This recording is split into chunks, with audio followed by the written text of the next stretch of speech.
Hi, I'm FranklinCovey. I want to congratulate you on the fantastic work you are doing with The Leader in Me. I've visited hundreds of schools around the world, and I'm thrilled with the impact you are having on the lives of students everywhere. You're doing great things, but my guess is that you don't always feel like you're accomplishing all that you want to. There are so many demands on you that it is next to impossible to keep up with it all. And amid the whirlwind of school and life, you have goals you're attempting to pursue. What we found is that the challenge in accomplishing these goals is usually not one of capability. And it's not that you're lazy, the problem is you're busy. The real question is not how do I achieve a breakthrough result, it's how do I do it in the middle of a 100-mile-an-hour whirlwind. In the next few minutes, I want to share with you 4 rules or disciplines that will enable you to achieve your highest priority goals. When you hear them, they're going to seem very simple, almost obvious, but I assure you that they are the keys to achieving those goals that are really wildly important. Discipline 1 is to focus on the wildly important. We know that not all goals are created equal. Much of what is causing the whirlwind is important. It's our daily work. But there are other goals beyond the noise and wind of the day-to-day that are critical to our happiness and life balance. These are your wildly important goals, or WIGs as we like to call them. There are 2 keys to achieving your WIGs. The first is focus. This means identifying the 1 or 2 most important goals that will have the greatest impact on your effectiveness. You may have other goals that are also important, but those goals become subordinate to wildly important goals. The second key is to establish a start line, a finish line, and a deadline.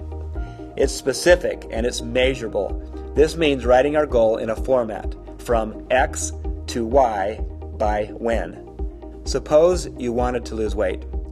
If you would say, I want to lose weight, that's a good idea, but it isn't really a goal. There's no parameters for success. Instead, think of a result associated with losing weight, like going from 200 pounds to 180 pounds, from X to Y by when? By March 1st. Similarly, if you want to complete an advanced degree, you wouldn't just say, I'll complete my degree. Rather, you'd put it in the form of something like, I will start my advanced degree June 1st and complete it in 2 years. You now have very clear focus, and you're starting to make a game of it, and it's about time to let the fun begin. Discipline 2 is called Act on the Lead Measures.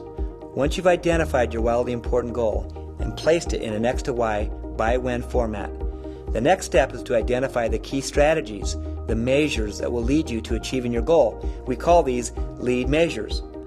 The wildly important goal that you identified in Discipline 1, think of it like a big, heavy rock. To move it, you need a lever, and all levers share 2 characteristics. First, you can move a lever. It's influenceable. Unlike the rock, you can move it. Second, it's predictive. You can predict that when the lever moves, the rock is also going to move. If our big rock is losing 20 pounds, say, by March 1st, then what might the lever be? What could we measure that is both influenceable and predictive of weight loss? If you're thinking diet and exercise, you're on the right track. We can influence both our calorie intake by what we eat and the number of calories we burn by how we exercise. And if we take in and burn calories in proper measures, we can predict weight loss. Now, at this point, you might be thinking with a sarcastic smirk on your face, wow, Sean, this is brilliant. How did you come up with this? Are you saying that if I want to lose weight, I should diet and exercise? No, that's not what I'm saying. What I am saying is there is a huge difference between knowing that we should diet and exercise and knowing how many calories we've eaten today and how many calories we've burned. The people who know those data measures are the people who are losing weight. That is why we, regardless of what our goals are, must identify our lead measures and then track them weekly, if not daily. Discipline 3 is to keep a compelling scoreboard. Have you ever noticed a difference in play when people are keeping score?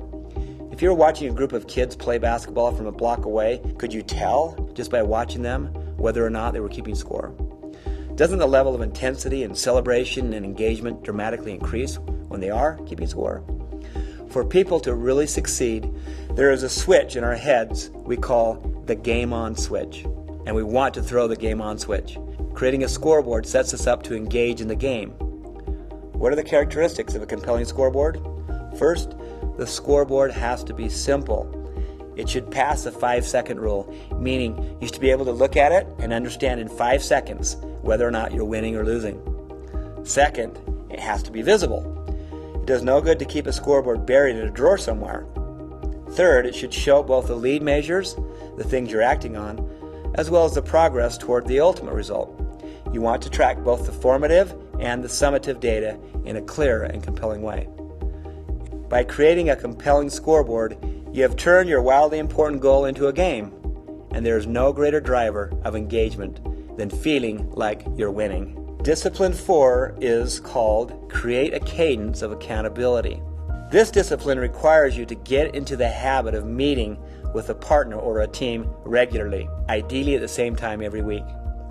During this non-negotiable weekly meeting, there are 3 things that need to happen. First, report on how well you followed through on the commitments that you made the previous week. What progress did you make? What could have gone better? Second, review and update your scoreboard. Make sure that everything is moving forward. Third, make a specific commitment as to how you will move your lead measures during the upcoming week. So there you have the 4 disciplines. Each discipline is important, and each requires, you guessed it, discipline. That's why we call them the 4 disciplines after all.